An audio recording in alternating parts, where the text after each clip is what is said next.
हम श्री भगवान के ऐश्वर्य नामक 10वें अध्याय भगवद गीता को सुन रहे और अब 8वें श्लोक से आरंभ करेंगे। यहाँ भगवान स्वयं के ऐश्वर्य को अर्जुन को प्रकट करते और अर्जुन के माध्यम से हम सबों को उनके रहस्य का ज्ञान देते थे। यह भगवान की बहुत बड़ी करुणा है, हम सब पर कृपा है कि वे स्वयं के विषय में स्वयं के मुख से कह रहे। भगवान ने कहा, अहम सर्वस्य प्रभवो मत्तः सर्वं प्रवर्तते इति मत्वा भजन्ते माम बुधा भाव समन्विताः। कि मैं समस्त आध्यात्मिक तथा भौतिक जगतों का कारण हूँ, प्रत्येक वस्तु मुझसे ही उद्भूत है और जो बुद्धिमान यह भली भांति जानते हैं वे मेरी प्रेमा भक्ति में लगते हैं तथा हृदय से पूरी तरह मेरी पूजा में तत्पर होते हैं। तात्पर्य कि जिस विद्वान ने वेदों का ठीक से अध्ययन किया हो और भगवान चैतन्य जैसे अधिकारियों से ज्ञान प्राप्त किया हो तथा यह जानता हो कि इन उपदेशों का किस प्रकार उपयोग करना चाहिए, वही यह समझ सकता है कि भौतिक और आध्यात्मिक जगतों के मूल श्री कृष्ण भगवान ही हैं। इस प्रकार के ज्ञान से वह भगवद भक्ति में स्थिर हो जाता। वह व्यर्थ की टीकाओं से या मूर्खों के द्वारा कभी पथभ्रष्ट नहीं होता। सारा वैदिक साहित्य स्वीकार करता है कि श्री कृष्ण ही ब्रह्मा, शिव और अन्य देवताओं के उद्भव हैं, स्रोत हैं। अथर्ववेद में कहा गया, यो ब्रह्मणाम विदधाति पूर्व यो वै वेदांश गायपति स्म कृष्ण। प्रारंभ में श्री कृष्ण ने ब्रह्मा जी को वेदों का ज्ञान प्रदान किया और उन्होंने भूतकाल में वैदिक ज्ञान का प्रचार किया। और पुनः नारायण उपनिषद में कहा गया, अथ पुरुषो हवै नारायणो अकामयतः प्रजा सृजेयते। तब भगवान ने जीवों की सृष्टि करनी चाहिए। और उपनिषद में आगे भी कहा गया, नारायणाद ब्रह्मा जायते नारायणाद प्रजापति प्रजायते नारायणाद इंद्रो जायते नारायणादष्टो वसवो जायन्ते नारायणादे एकादशा रुद्रा जायन्ते नारायणाद द्वादशादित्या। कि नारायण से ब्रह्मा उत्पन्न होते, नारायण से प्रजापति उत्पन्न होते, नारायण से इंद्र और अष्ट वसु उत्पन्न होते और नारायण से ही 11 रुद्र और 12 आदित्य उत्पन्न होते। यह नारायण श्री कृष्ण के ही अंश हैं। वेदों का ही कथन है कि ब्रह्मण्यो देवकी पुत्र, देवकी पुत्र कृष्ण ही भगवान हैं। और तब यह कहा गया, एको वै आसीन ब्रह्मा न ईशानो न अपो न अग्नि समो न मेधावा पृथ्वी न नक्षत्राणि न सूर्यः। कि सृष्टि के प्रारंभ में केवल भगवान नारायण थे, न ब्रह्मा थे, न शिव, न अग्नि, न चंद्रमा, न नक्षत्र, न सूर्य। और महाउपनिषद में भी यह कहा गया कि शिव जी परमेश्वर के मस्तक से उत्पन्न हुए। अतः वेदों का कहना है कि ब्रह्मा जी शिव जी के सृष्टा भगवान की ही पूजा की जानी चाहिए। मोक्ष धर्म में भगवान श्री कृष्ण स्वयं कहते, मैंने ही प्रजापतियों को, शिव और अन्यों को उत्पन्न किया, किंतु वे मेरी माया से मोहित होने के कारण यह नहीं जानते कि मैंने ही उनको उत्पन्न किया। नारायण भगवान हैं जिनसे ब्रह्मा उत्पन्न हुए, फिर ब्रह्मा से शिव, और भगवान कृष्ण समस्त उत्पत्तियों से के स्रोत हैं, सर्व कारण कहलाते। वे स्वयं कहते हैं, चूँकि सारी वस्तुएं मुझसे उत्पन्न हैं, अतः मैं सबों का मूल कारण हूँ। सारी वस्तुएं मेरे अधीन हैं, मेरे ऊपर कोई भी नहीं है। और श्री कृष्ण से बढ़कर कोई परम नियंता नहीं। जो व्यक्ति प्रामाणिक गुरु से या वैदिक साहित्य से इस प्रकार श्री कृष्ण को जान लेता, वह अपनी सारी शक्ति श्री कृष्ण भगवान के भाव में लगाता और सचमुच विद्वान पुरुष बन जाता। और उसकी तुलना में अन्य लोग जो भगवान को ठीक से नहीं जानते, मात्र मूर्ख सिद्ध होते, और केवल मूर्ख ही भगवान कृष्ण को सामान्य व्यक्ति समझेगा। और भगवत भाव भावित व्यक्ति को चाहिए कि कभी मूर्खों द्वारा मोहित न हो। उसे भगवत गीता की समस्त अप्रामाणिक टीकाओं एवं व्याख्याओं से दूर रहना चाहिए और दृढ़तापूर्वक कृष्ण भाव अमृत में अग्रसर होना चाहिए। 9वें श्लोक में भगवान ने कहा, मत चित्ता मत गत प्राणा बोधयन्तः परस्परं च कथयन्त च माम नित्यं तुष्यन्ति च रमन्ति च। कि मेरे शुद्ध भक्तों के विचार मुझ में वास करते, उनके जीवन मेरी सेवा में अर्पित रहते, और वे एक दूसरे को ज्ञान प्रदान करते तथा मेरे विषय में बातें करते हुए परम संतोष और आनंद का अनुभव करते। तात्पर्य यहाँ जिन शुद्ध भक्तों के लक्षणों का उल्लेख हुआ, वे निरंतर भगवान के दिव्य प्रेम भक्ति में रमे रहते। उनके मन भगवान के चरण कमलों से हटते नहीं, वे दिव्य विषयों की ही चर्चा चलाते। और इस श्लोक में शुद्ध भक्तों के लक्षणों का विशेष रूप से उल्लेख हुआ है। भगवत भक्त परमेश्वर के गुणों तथा उनकी लीलाओं के गान में अहर्निश लगे रहते। उनके हृदय तथा आत्माएं निरंतर भगवान में मग्न रहती, और वे अन्य भक्तों से भगवान के विषय में बातें करने में आनंद अनुभव करते। भक्ति की प्रारंभिक अवस्था में वे सेवा में ही दिव्य आनंद उठाते, और परिपक्व अवस्था में वे ईश्वर प्रेम को प्राप्त होते। जब वे इस दिव्य स्थिति को प्राप्त कर लेते, तब वे सर्वोच्च सिद्धि का स्वाद लेते, जो भगवत धाम में प्राप्त होती। भगवान चैतन्य दिव्य भक्ति की तुलना जीव के हृदय में बीज बोने से करते, और ब्रह्मांड के विभिन्न लोकों में असंख्य जीव विचरण करते रहते। इनमें कुछ ही भाग्यशाली होते जिनकी शुद्ध भक्त से भेंट हो पाती और जिन्हें भक्ति समझने का अवसर प्राप्त हो पाता।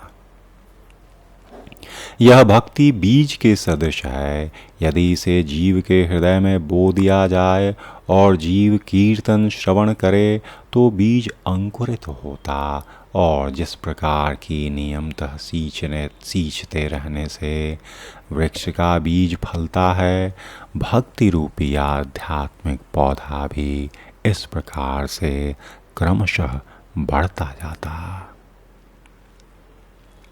और जब वह ब्रह्मांड के आवरण को भेद कर ब्रह्म ज्योति में प्रवेश कर जाता, तो वह उच्चतम लोक को या भगवान श्री कृष्ण के परम धाम को प्राप्त करता।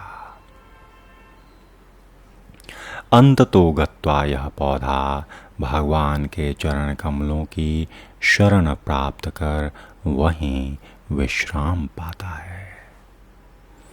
जिस प्रकार पौधे में क्रम से फूल फल आते, उसी प्रकार भक्ति रूपी पौधे में भी फल आते हैं और कीर्तन तथा श्रवण रूप में उसका सिंचन चलता रहता।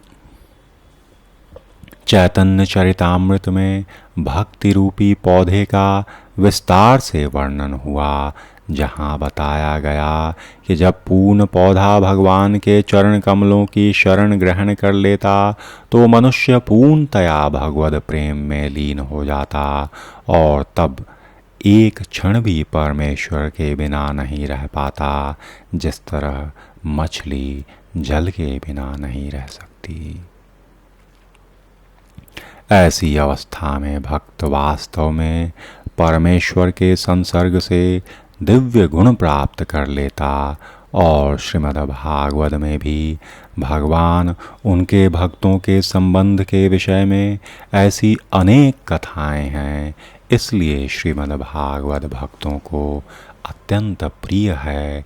और जैसा भागवत में कहा गया कि भौतिक कार्यों, आर्थिक विकास, इंद्रिय तृप्ति, मोक्ष के विषय में कुछ भी नहीं, बस श्रीमद् भागवत एकमात्र ऐसी कथा है जिसमें भगवान उनके भक्तों की दिव्य प्रकृति का पूर्ण वर्णन मिलता और फलतः श्री कृष्ण भाव अमृत में रत जीव ऐसे दिव्य साहित्य के श्रवण में दिव्य रुचि दिखाते, जिस प्रकार तरुण तथा तरुणी को परस्पर मिलने में आनंद मिलता।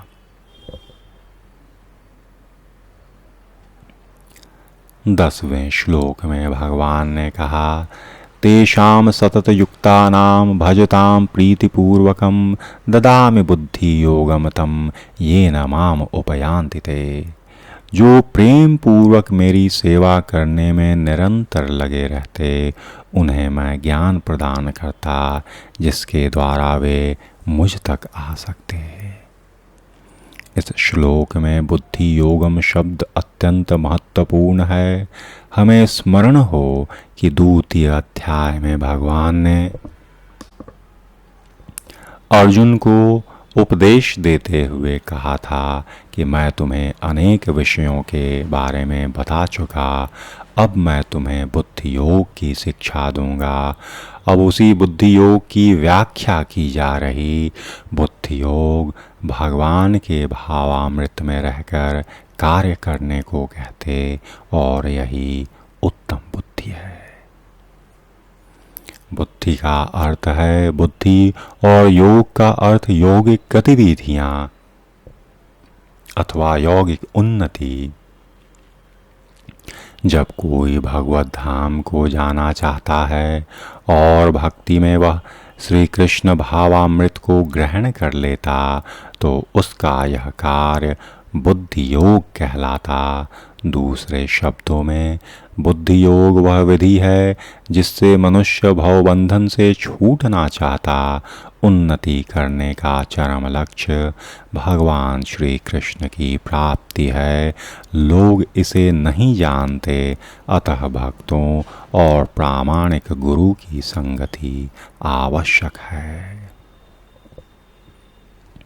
मनुष्य को ज्ञात होना चाहिए कि श्री कृष्ण ही लक्ष्य, और जब लक्ष्य निर्दिष्ट तो पथ पर मंद गति से प्रगति करने पर भी अंतिम लक्ष्य प्राप्त हो ही जाता। और जब मनुष्य लक्ष्य तो जानता किंतु कर्म फल में लिप्त रहता, तो वह कर्मयोगी होता। और यह जानते हुए कि लक्ष्य भगवान श्री कृष्ण हैं, और जब कोई कृष्ण को समझने के लिए मानसिक चिंतन का सहारा लेता, तो वह ज्ञान लोग में लीन होता।